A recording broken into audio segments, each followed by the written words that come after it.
Going on, everybody? Welcome on into Press Coverage. We help you gain an edge in fantasy football. I'm your host, as always, Wyatt Brittle, and with me tonight, Brian Drake, to talk about some wide receivers heading into the rest of the season. But first, Brian, we got a coach firing this week. Brian Daboll out for the Giants, but the front office is staying. Your thoughts? I mean, what photos does Joe Shane have on this Giants ownership group? Like, Mara should just be embarrassed. I mean, after being made a fool of on Hard Knocks a year ago, and listen, Brian Daboll should have been canned last year. And then they allow him to come and help pick Jackson Dart. So not that Jackson Dart's bad, but the next coach is going to come in with a quarterback that he's not going to be allowed to select because listen, they got the sunk cost in Dart and the fan base loves him now. So, I mean, Shane should have been shown the door. Maybe after the season he will be. But listen, he wasn't a very good coach. He rode the coattails of being Josh Allen's, water boy for a few years in Buffalo. He was never good before he ran into Josh Allen, and he wasn't good after. So, I mean, I think he'll catch on and be an offensive coordinator, and maybe that'll be his role. And he'll be fine. Like, not everybody deserves to be a head coach or is cut out to be a head coach. We see it all the time. And I think Brian Daboll falls into that camp. I quickly, switched my thinking. Like, my first initial reaction to this was like, oh, like Brian Daboll and the Jackson Dart connection, that seemed like it was working. Like, Jackson Dart looks to be a hit. He looks like somebody who could be a franchise QB. He was trying to kill him. Yeah, he's somebody he wanted, but right. But then I started thinking about, well, he did put him back out after that, obvious concussion. And after the first couple games of Jackson Dart, where the offense was a little bit limited, the way we kind of expected for him, Jackson Dart's surpassed what we thought he was going to be immediately. Like, he already looks like he can handle more in the NFL and is doing the proper QB stuff. He's doing more under center now. Like, he's already flourishing. And so if that's the case, I'm like, is that Daboll? Because he did it, Dart did it so quick. It makes me think he just need to get in the NFL and full coaching, not necessarily Brian Daboll. It's just the natural maturation of Dart, not necessarily Daboll. So then I was like, after I did that quick thought, I was like, oh, actually, I don't care about Daboll. The Dart will be fine. And while I don't know, how do you think this will be an attractive location for a coach? Because on one hand, it's the Giants, that front office is still there, not great, but you have a QB.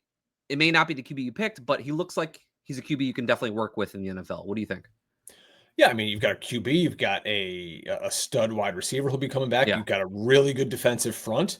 But this is a spot where you either get when you can't bring a GM with you and say hey, I like this guy, I want to work with him. You're likely getting either an old guy who is just dying to get that one opportunity to be a head coach, people throwing a name like Steve Spagnuolo or something like that. Right. Or you're getting a young guy that doesn't know any better and just wants the shot. And they're just like, I'll take it. It's great. Get me in here. Did you see they were floating Antonio Pierce's name around? I come on. Hire Antonio Pierce to never sell hot dogs at the stadium. He was terrible. Yeah. I mean, I know he's a great old Giant. He won Super Bowl. I mean, what are we doing here? All right. Well, let's get to the players we actually have on the show sheet for today. Right. The first one we have Jakobi Meyers, traded to Jacksonville, obviously heading into week 10. In week 11, slow getting going, 43.5% of the snaps, ran 48.5% of the routes. Got 3 targets, caught them all, 41 yards on them, nothing crazy, 13% target share. This year with the Raiders before get to the Jaguars, hasn't been that great. Just 9.7 PPR points per game on the season. Was that him kind of dogging it a little bit? I mean, he told us he wanted to be traded in the offseason. 100%. And his quarterback was Geno Smith. I mean, come on. You and I could have gone back there. Slung it a little better than Geno. So, Travis Hunter, we get the news today. Officially done for the season. Brian Thomas, we're not sure when he's coming back. Even when he does, it's not like he's been playing that well.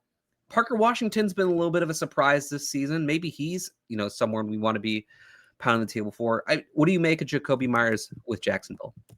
It's funny when, we talked about doing this show, I write various articles throughout the week, and I did a trade article, and the first guy on the list I wrote the trade for this week was Jakobi Meyers, telling people go out and trade for him because you can get him for absolutely nothing. He did nothing in Vegas. He did nothing this past week in Jacksonville. But We know Jakobi Meyers is a competent player. He's a good NFL receiver. Is he elite? Is he, Malik Neighbors? No, of course not. But he's good. He's good enough. They don't have anybody else. You got Parker Washington out here. Guys get like 10 targets a week. Hunter's gone. Brian Thomas Jr. Who knows what's going on with that guy between his hand and now he's got like a hamstring or something. So yeah, I want a piece of Jakobi Meyers because it's a cheap asset that I can take a flyer on. It's not going to cost me much either off the waiver wire. I just looked. He's owned in like 80% of leagues on Yahoo. But if you want to get a trade, that surprised me. That's higher than I would think. Yeah, let me actually pull it right up here. Let's see. On Yahoo, he is 79%. So, I mean, he hasn't scored over 10 PPR points since week 2. So nobody cares about Jakobi Meyers.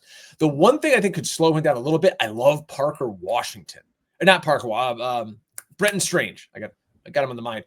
I think Brenton Strange comes back this week. He could really steal some targets as well. But either way, you can't tell me Austin Trammell and Diami Brown and Tim Patrick and whoever else they're rolling out here is going to steal targets. Like as the season goes on, and who knows if we see even Brian Thomas Jr. again. He seems pretty banged up.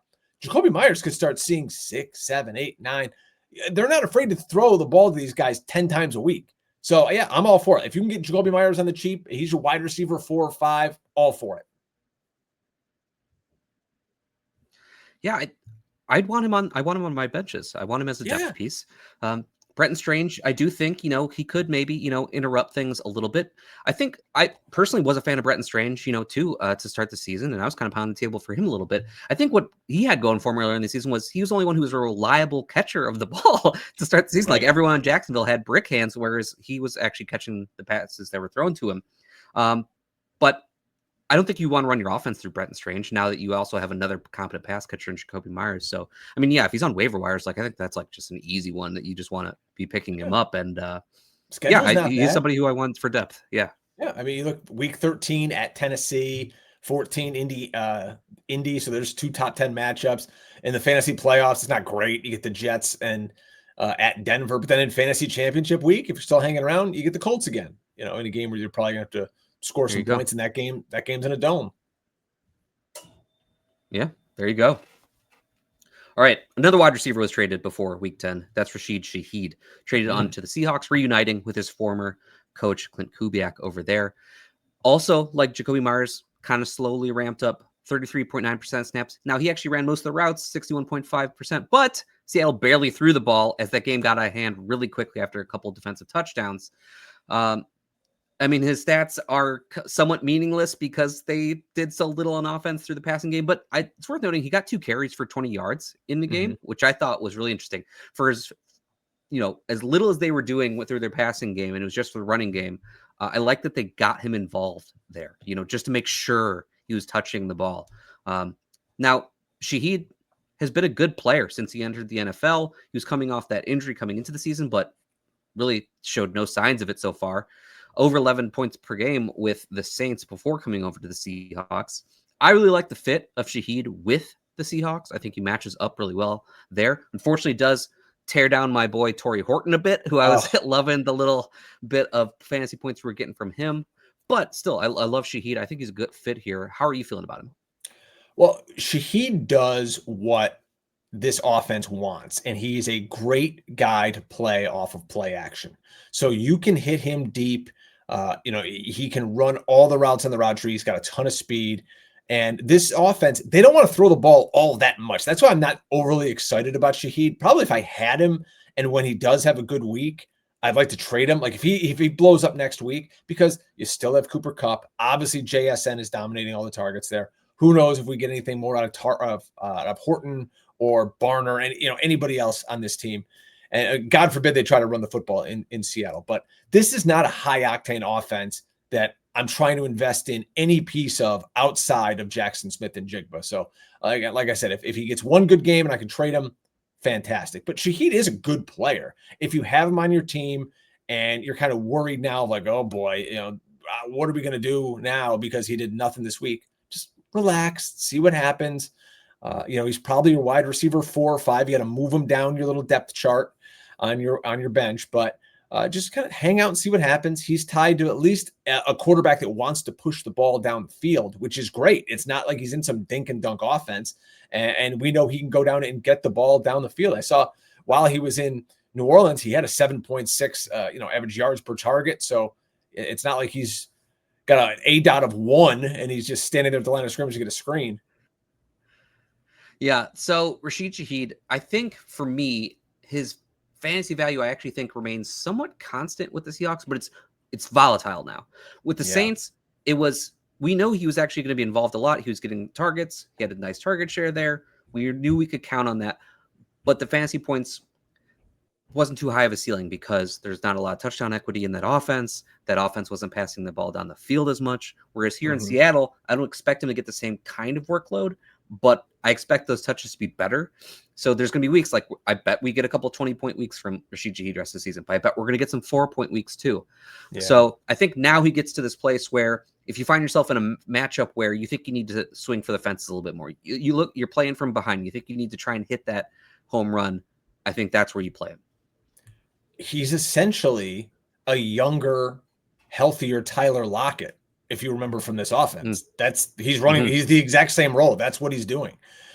So remember what Tyler Lockett used to do in this offense. And there was a lot of really good, useful weeks for Tyler Lockett back in the day. And I also saw that, I don't know where this quote came from Pete Carroll, but he was talking about they like Shaheed returning kicks. So that was part of the reason they went out to get him. All these teams like that makes some sense. Tank Bigsby was traded because they want to see him return kicks. So it's a thing in the NFL.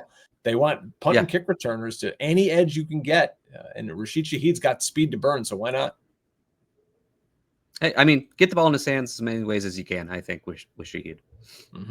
All right. We're going to take a quick moment to hear about the Fast Draft Quick 6 Super Slam. And when we come back, we're talking about Alec Pierce.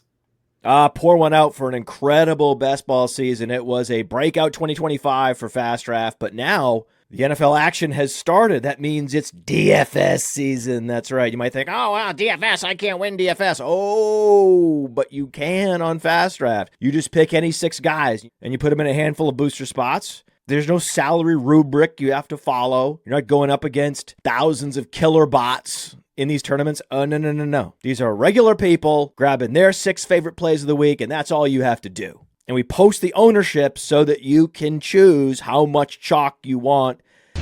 There is no drafting. It's called the Quick 6 Super Slam. The Quick 6 Super Slam is the signature DFS contest at Fast Draft. It is changing DFS. We are making DFS great again. So go to fastdraft.app and use your host promo code for a $50 deposit match. And let's go start drafting faster.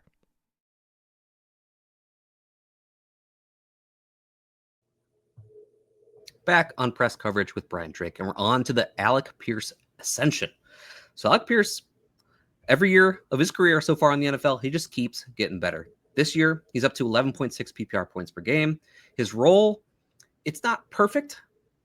Almost 70% of the snaps, 70% of the routes, 15.4% target share, but he's been really good on them. In week 10, 7 targets, 4 catches, 84 yards and a touchdown, 18.4 PPR points.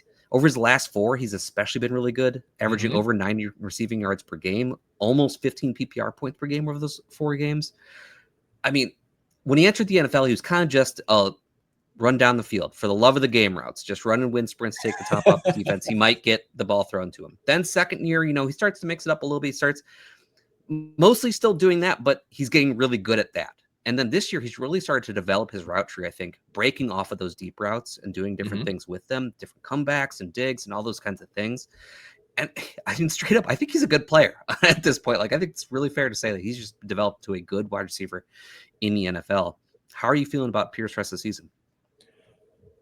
Anytime I can look at a guy, and I always love to see how many snaps are they playing, what do the targets look like? And then you look at Alec Pierce and you go, okay, those last 4 games, let's check out his targets. 7, okay. 13, okay. 5, that's all right. And 10, all right, there's something going on here. Not only is he the leader in yards per catch across the NFL, but he's a guy who has a chemistry now with Daniel Jones. We can't say that necessarily about Pittman or about Downs whenever he's on the field, but there's some kind of mojo here between Alec Pierce and and Daniel Jones. And every week he's making a play. They're taking shots to him, and they're if he makes a play, it's going to be a big play. He's a splash play guy on an offense that is now every eye in that backfield's on Jonathan Taylor. People are going to start putting 8-9 guys in the box. We have to stop this incredible run game. And all that's going to do is open up those shots down the field to Alec Pierce. He's owned in 43% of Yahoo leagues. That's criminal. Like, what are we doing here, folks? And of course, every one of the ones that I'm in, he's owned. But but not by me. So I'm going to send out some trade offers. He's got the week 11 bye. So if you want to buy him, this is a great time. I'm a huge proponent of this late in the season buying guys on their bye because their owner likely needs somebody of value to put in their place. Waiver wires blown out. So if you can go get Alec Pierce this week and he's just sitting on somebody's bench, more power to you. Look at the fantasy playoffs. Jacksonville in week 14, then Seattle, San Francisco, Jacksonville in the championship game. That could be a lot more points, man. It's San Francisco, they're blown out. They don't have anybody in the back end. That Yahoo rostered percentage compared to the Jakobi Meyers rostered percentage that you mentioned earlier is just wild. Owned in half as many leagues as Jakobi Meyers. What are we doing here? I mean, I get it. Alec Pierce, people didn't see this kind of production coming, but it's here. In 3 wide receiver leagues, I think like he should be in lineups every week. And you could debate. I'm trying to trade for him tonight. As we're on the show, I'm making trades for him. Yeah, I mean, what are we doing? Like the role is good.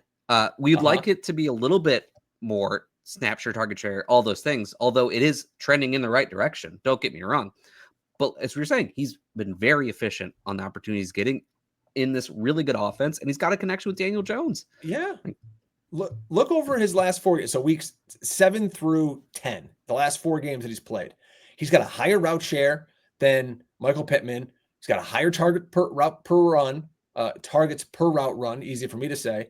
The guy's ADOT in those 4 weeks is 21.1. I mean, folks, get Alec Pierce in your lineup. Ride him while you got him, while he's hot. We're talking about, hey, we hope Rashid Shaheed makes a play one of these weeks. Alec Pierce makes a play every week. So get him in your lineup. I mean, look at these yardage numbers over the past month. 98, 69, 115, 84. Folks, this isn't a hard game. Play good players. Yeah, especially check your wire. I mean, especially because of the bye, some other people in your league might not be catching that they should be picking up Alec Pierce if he's still available in your league, because they're going to go in their sleeper. They're going to go to the free agency wire and it's going to list the players by how much points they're projected for this coming week, and they're not going to see Alec Pierce, and you can sneak that one through. Great call. All right, 4th player of the day, Marvin Harrison Jr. His new possible best friend in Jakobi Brissett, his new starting QB. Now, his role is similar. 15.9% target share with Kyler Murray, 15.3% target share with Jakobi Brissett. But with Kyler Murray, 12.5 PPR points per game, with Brissett, 14.9 PPR points per game. This is still a Trey McBride offense, still Trey McBride passing offense. But Jakobi Brissett actually throws the passes that Marvin Harrison Jr. is running. Those kinds of targets, deep across the field, intermediate areas of the field. These are areas that Kyler Murray can't do, basically. He tries sometimes, but he's very bad at it. It's part of his game, and it hampers the offense, and it hampers Marvin Harrison Jr. Marvin Harrison Jr. is a player that I was out on this season for that reason. Was he was being projected to already have that connection fixed based on his ADP when we had no reason to believe that it was going to be fixed. That was basically the case. But now with Brissett, it's a different story. How are you feeling about Marvin Harrison Jr. rest of the season? I was talking to my friend, the guru, John Hansen, who I do a podcast with every week. Shameless plug. But John's point was Brissett cannot prop up 2 pass catchers. And it's right now, it's a lot of Trey McBride. And there's Marvin Harrison. So yes, he scored 14 PPR points last week in this game against Seattle, had 12 targets, only caught 3 for 33 and a touchdown. If you really look back at these other games, against Dallas, maybe the worst secondary in the league, he caught 7 of his 10 targets for 96 and a touch. Then there's a bye, but before that, there really wasn't much going on. Brissett didn't take over until week 6. That was a 2-catch week. Then in week 7, another 2-catch week. So I don't want to get too gaga over Harrison because they played the worst secondary ever And then they had 3/4 of garbage time against Seattle where they were just playing playground ball going forward. Again, the schedule's not bad going forward. San Francisco stinks. Jacksonville, their secondary stinks. But then it toughens up a lot. Tampa, the Rams, Houston, Atlanta. So this might not be the worst time to try to sell Marvin Harrison Jr. because what if all the playground ball they're doing against against a bad defense and a garbage time defense, what if that catches up and it's like, well, it really is just Trey McBride. So I'd be kind of shopping him, see what you can get out there for him. Maybe you can turn him into a running back. Maybe someone will flip you like Rico Dowdle for him. Who knows? I can dig that for sure. I think Marvin Harrison Jr., he's probably somewhere along the low end wide receiver 2 to wide receiver 3 line for me. I'll take that. Mostly because his ability in the red zone combined with Brissett being able to throw those kinds of targets to him, I like. It is volatile though, because this is a Trey McBride offense. So we are going to have weeks where you're unhappy that he's in your lineup. It's just bound to happen because of that. Also, Trey Benson coming back. How much do they go back to the running game? Great point. Another guy running backs be trading for. Yeah, the running backs in his absence have been fine. I don't think they've been hampered necessarily by the loss, but it will definitely help them to have Trey Benson back. And how much do they go to the running game once he is a bit of a question. So while I like him more with Brissett, it is still volatile. So it's something to remember with him moving forward. Okay. Jerry Jeudy, last player of the day. Is he back? In week 10. Finally got there for us for fantasy. 12 targets, only caught 6 of them, but 78 yards and a touchdown, almost 20 PPR points. But this season's been absolutely dreadful. He's now up to 7.5 PPR points per game, raising up from the depths of where his points per game have been on the year. I mean, his role is honestly pretty good. He plays most of the snaps. He runs almost all the routes. His target share, 19.2% right now. Some of that has to do with because Dylan Gabriel favors the tight ends and the short and intermediate areas of the field. It's actually part of the reason why Jerry Jeudy's been not so great this year. But they seem to get something going here. Maybe it was because Tommy Reese stepping in as offensive coordinator, they made a point to get Jerry Jeudy the ball. I'll say I still think Dylan Gabriel, his arm is just not there enough to reliably get it to a wide receiver on the boundary for Jerry Jeudy. Like Dylan Gabriel honestly struggles getting past 10 yards down line of scrimmage with the ball with any kind of oomph on there. But also, do we see Shedeur Sanders at some point? And does that matter? Do you have any faith in Jerry Jeudy being able to repeat performances like this for the rest of the season? Or do we think this is a blip on the radar and he's going to go back to disappointing?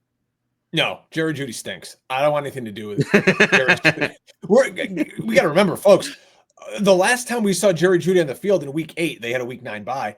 He goose egged us. He got nothing.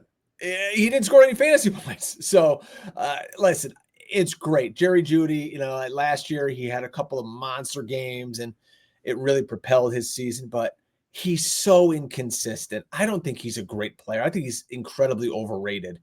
But if I can sell him right now to somebody who's looking for a wide receiver, maybe they got some of these Colts guys who are on bye, or Chris Olave's on bye, or they just lost, one of these Jacksonville receivers to IR. By all means, take my boy Jerry Jeudy. But no, I don't want to be tied to bad offenses. That's another thought for you guys as your trade deadlines come up here in fantasy football. Look at your roster and go, are my skill players tied to bad offensive coordinators, bad offensive lines, really bad quarterback play? And if they are, how can you get out from underneath them? And Jerry Jeudy, this is exhibit A of bad team, bad quarterback play, bad line. Like, you don't want to be invested in Jerry Jeudy as you go to your fantasy playoffs. I'd be shocked if you were going to make the fantasy playoffs if you have Jerry Jeudy, to be honest. I mean, look at he's done nothing this year. Yeah. Well, let me look at his roster percentage. Let's this play will a game. be good. What do you think it is? Take a guess. I bet people are still holding out faith, so I'm going to guess it's over 70%. 72%. Wow, it's actually low. 57%. Hey, credit to everybody out there then for cutting bait. Yeah, okay. You look at Jerry Jeudy's 2024 season, and it's pretty darn good, right? You go underneath the hood, he was still the same player. He was still the same player. he ran the most routes in the NFL. Now, I thought based on that, there was still reason to like Jerry Jeudy in 2025 because I thought the Browns offense could look similar to the way it did in 2024. 2024, they went through a carousel of QBs. The one thing that kept going was they were bad. They were playing from behind, and Kevin Stefanski had no problem sending this QB out there to throw it 50 times a game. So the routes were there for Jeudy. Even if they were ugly, the routes and targets were there for him. I thought there was a chance that would happen again this year with Joe Flacco and the rookie QBs. And to an extent, it has happened in some games, but it's not consistent because they found Quinshon Judkins. They have a real running game with him. Even though the offensive line is not good enough, Quinshon Judkins is getting it done. And the QB play has been significantly worse than I think we could even hope for with a third-round rookie in Dylan Gabriel. Like, I know Dylan Gabriel coming into the season, I thought, okay, this is a guy, he's just going to run the offense, quick throws and stuff like that. But like, he just doesn't have it at all. Like, not enough to even keep the offense on track, So while he's still running those routes, they're not the production's not going to be there. You're right, though. At some point, we should see Sanders because Cleveland has 2 first-round picks next year. They are going to want to see what they have in Sanders.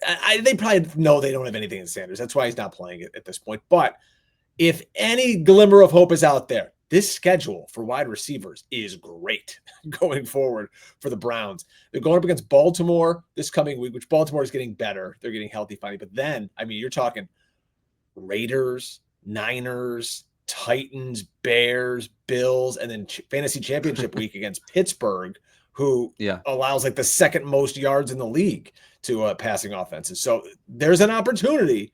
I'm not saying there's much of a chance because of the quarterback play, but if you're lighting a candle and saying a prayer for Jerry Jeudy, there's a flicker of hope in the air for you. Yeah, I mean, Shedeur Sanders, I think, is like brings a little bit of excitement because at least he has the arm to push the ball down the field, but he's so bad in the pocket. Dylan Gabriel's not really good either, but Shedeur Sanders is so bad in the pocket, just immediately abandoning pockets even when the pressure isn't there, and like he thinks he has this problem that we see sometimes when QBs get in the NFL where he has like athletic hubris where he thinks he's more athletic than he is. He gets to the NFL and he doesn't realize yet that he can't escape pressure like he could in college. When he drifts back in the pocket, it's only going to be a problem for him in the NFL.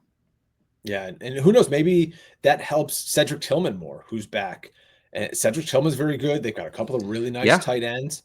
So, I mean, it's not like there's a shortage of targets. And Isaiah Bond is still there. So there's people to throw the ball to. They just don't have anyone to do it. Yeah. Not looking good. Real quick before we finish up on Jerry Jeudy, do you think he's rosterable? I've got a team that I literally have like 3 wide receivers. I just have like the 3 wide receivers that I start. So I could use some depth. I'm trying to think, would I rather have like Jerry Jeudy or Luther Burden, who's like on the waiver wire? Oh my God. Oh, I think that answer is pretty easy. Oh, it's just pick up Luther Burden and play him. That's Burden for me. Good. You made I was off Burden coming into the year, and I'm still taking Burden. Yeah, I mean, it's just Burden just represents a ceiling that I don't know that Jeudy has right now in this offense. I thought I like I said, I was not into Burden. I thought his prospect profile did have some red flags to it. Obviously, there's been a lot of conversation about that, but he had a lot of ways to go to climb the depth chart in Chicago to earn opportunities, but he's on his way there now. So I think it could happen for him Burden over Jeudy for me. Hey, by the way, is this podcast sponsored by Black Hooded Sweatshirts? As you and I both have them on. Are we going to get called out as this? Are we going to get called out as being fantasy receipts because we're wearing Black Hooded Sweatshirts? I really wish I had like a black mask to throw over my face right now as we went out. I have too big of a nose to wear one of those. I get called out easily. Yeah, you have a distinctive voice. You have a very good voice for radio, so I think people would know right away. You would definitely have to use something to hide your voice. And I wouldn't. I have too much of an ego to let a mock account get all of the hype. I would want it to be under my name. Yeah. All right, Brian, this is a good time. I appreciate you being here. Before we got here, though, let everyone know where to find you, find all your work, all that stuff. Yeah, so on Twitter, Blue Sky, TikTok. Yeah, I'm doing TikToks as a 45-year-old. Imagine that. That's what my life has come to. At Drake Fantasy. Yeah, so I do some TikTok stuff for fantasy pros. That goes on TikTok. I'm doing my podcast every week with the guru, John Hansen, the Fantasy Points podcast, writing articles at Fantasy Points, and at The Huddle, I do kind of a long form column, which I hope people get to check out. It's not really like a start sit thing. I've written articles about a friend in a fantasy league who died. I wrote about this past week, what do you do in your league when some of your best friends kind of lose interest?